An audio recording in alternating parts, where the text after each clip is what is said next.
खुलुमबाय लोगोफोर, गोजोन फुंबिलि बयनिसिमबो। नोंथांमोनखौ गोदान भिडिअ'आव आरो फिन खेबसेबाव बयखौबो बरायनाय बावहरग्रोनाय जाबाय। आं दिनै नोंथांमोननि सिगाङाव 16 एप्रिल 2025 मायथाइ एबा 2 बैसाग दान 1432 मायथाइ बुधबारनि सानसेनि फानजामुथिखौ फरायथिनो लादों।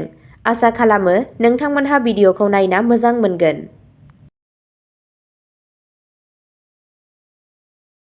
गिबियावनो दङ मेष राशि। दिनैनि साना सानजेर जानो हागौ। मावख'आव खामानिनि बाहागोआ दिनै बांनो हागौ, जायनि थाखाय नोंथाङा अभारटाइम खामानि मावनांगौ जानो हागौ। दिनै नोंथाङा सासे खाथि सुबुंनिफ्राय माखासे बोसोन मोननो हागौ। न'आव बैसोगोराफोरनि सावस्रिया दिनै एसे लोरबां जानो हागौ।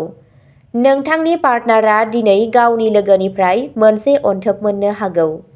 नोंथांनि दिनैनि खाफालगोनां दिगा जादों सानजा, खाफालगोनां अनजिमाया जादों 2 आरो खाफालगोनां गाबा जादों हाथफ्ला गाब। वृषभ राशि। दिनैनि साना मोनसे गोमोथाव सान जानो थांगासिनो दं। नोंथांनि खामानिनि थाखाय बाख्नायनाया मोदोमनाय बायदि गोजानसिम गोसारगोन। फरायसाफोरा हारसिं आरो गोजोनजों मोनसे थि आयदानि बादै सानगोन आरो गासैबो मोजाङै जालांगोन। देलायग्रा मुवाफोरनि फालांगियाव थाग्राफोरा दिनै गोबां मुलाम्फा मोनगोन। नोंथाङा मोनसे गोजाम बेसाद मोननो हागौ जाय बेखौ नागिरनानै नोंथांनो गोजोननाय लाबोगोन। नोंथांनि जिउ राहायाव दावगानायनि खाबुफोर फैगोन। नोंथांनि दिनैनि खाफालगोनां दिगा जादों सोनाब, खाफालगोनां अनजिमाया जादों 9 आरो खाफालगोनां गाबा जादों गोजा गाब। मिथुन राशि। दिनै नोंथाङा खाफालनिफ्राय आबुं हेफाजाब मोनगोन। दिनै नोंथाङा नोंथांनि फालांगिखौ आरोबाव दावगाहोनो थाखाय माखासे सानथांखिफोर बानायगोन। नोंथाङा लोगोफोरजों फनाव रायज्लायनायाव सम हगारगोन। नखरारि जेंनाफोरखौ सुस्रांनायाव नोंथाङा गेदेरफोरनि हेफाजाब मोनगोन। जायफोरा बेंकआव खामानि मावो बिसोरो दिनै गावसोरनि खामानिखौ थाबैनो फोजोबगोन। मोजां मोनग्रा लोगोफोरा दिनै जयै सम हगारगोन। थाबथानाय रांखौ नोंथाङा मोनफिनगोन। नोंथांनि दिनैनि खाफालगोनां दिगा जादों साहा, खाफालगोनां अनजिमाया जादों 1 आरो खाफालगोनां गाबा जादों गलाब गाब। कर्क राशि। दिनै खुसि लाबोयो। नोंथाङा फालांगियाव मोनसे मख'जाथाव जाफुंसार जानो हागौ। जुदि नोंथाङा मोनसे गोदान फालांगि जागायनो सानदों, अब्ला नोंथांनि नखरनि बैसोगोराफोरनिफ्राय बोसोन लानो रोखा खालाम। नखरारि बाथ्राफोरा दिनै नोंथांनि फारसे थागोन। मोनाबिलिया बिदा-फंबायफोरजों रंजानाय आरो मिनिनायाव बारहोगोन। नोंथांनि जिउ लोगोरिया नोंथांनि जिउआव सासे फिसा आलासि फैनायनि मोजां खौरां लाबोनो हागौ। आथिखालनि जेंनाया जोबगोन। नोंथांनि दिनैनि खाफालगोनां दिगा जादों खोला, खाफालगोनां अनजिमाया जादों 4 आरो खाफालगोनां गाबा जादों रेजें गोथां गाब। सिंह राशि। दिनै नोंथांनि आबुं गोसो होनाया नोंथांनि खामानिखौ साबसिन खालामनायाव जागोन। नोंथांनि मोजां साननायखौ ओंथिगोनां हाबाफोराव सोलाय। जायफोरा मोसानाय सोलोंनो लुबैयो बिसोरो ससियेल मिडियानि हेफाजाबाव बेबायदि खालामनो हागोन। दिनै नोंथाङा न'आव माबा मोनसे फाहामनो गोनां जानो हागौ। आइजोफोरा नखरनि खामानिफोरनिफ्राय रैखा मोनगोन। दिनै गथ'फोरा गावसोरनि बिमा-बिफानि फारसे बांसिन गोसो होगोन आरो बिसोरनि खोथाखौबो खोनासंगोन। नोंथांनि दिनैनि खाफालगोनां दिगा जादों सोनाब, खाफालगोनां अनजिमाया जादों 3 आरो खाफालगोनां गाबा जादों गुफुर गाब। कन्या राशि। दिनैनि साना जौगानाय गोग्लैनायजों बुंफबनाय सान जागोन। दिनै जुनियायै सांग्रां जा। जेब्ला नोंथाङा बिसोरनि बागै मोजाङै बुजिनो हायो अब्लासो लोगोफोर बानायनो हायो। नोंथांनि रांखान्थियारि थासारिया गोख्रों थागोन। नोंनि बिफाया नोंथांनि फालांगियाव नोंथांखौ हेफाजाब होगोन। मानसिफ्रा नोंथांखौ बाख्नायगोन, जायखौ नोंथाङा जेब्लाबो खोनासंनो लुबैयो। गोदानै जुलि जानाय जराया दिनै मोनसे हिल स्टेशनाव थांनो खाबु मोनगोन। गेदेरफोरनि सावस्रिखौ जोथोन ला। नोंथांनि दिनैनि खाफालगोनां दिगा जादों खोला, खाफालगोनां अनजिमाया जादों 8 आरो खाफालगोनां गाबा जादों गोथां गाब। तुला राशि। दिनैनि साना मुलाम्फा गोनां जानो थांगासिनो दं। नोंथाङा सिगाङाव मावनाय फिसा फिसा हाबाफोरनिफ्रायबो मोजां फिथाइ मोनगोन। जाफुंसारनाया फिसाब्लाबो नोंथांनि लामायाव फैबाय थागोन। मावख'आरि हाबाफोराव खामानि मावनाय समाव गोसो होनायखौ लाखि। नोंथाङा जायखि बिबान मोनो बेफोरखौ सोलोजों मावफुंगोन।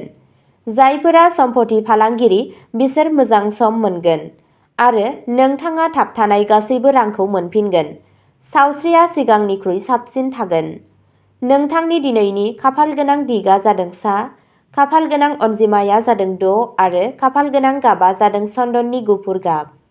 वृश्चिक राशि। दिनै गथ'फोरा गावसोरनि जिउ राहानि सोमोन्दै माखासे मोजां खौरां मोननो हागौ। गेदेरफोरनि बोसोनखौ मोजाङै खोनासं। बेयो इयुनाव नोंथांनि थाखाय मुलाम्फा गोनां जागोन। लाइमोनफोरा मोजां साख्रिनि खाबु मोननो हागौ।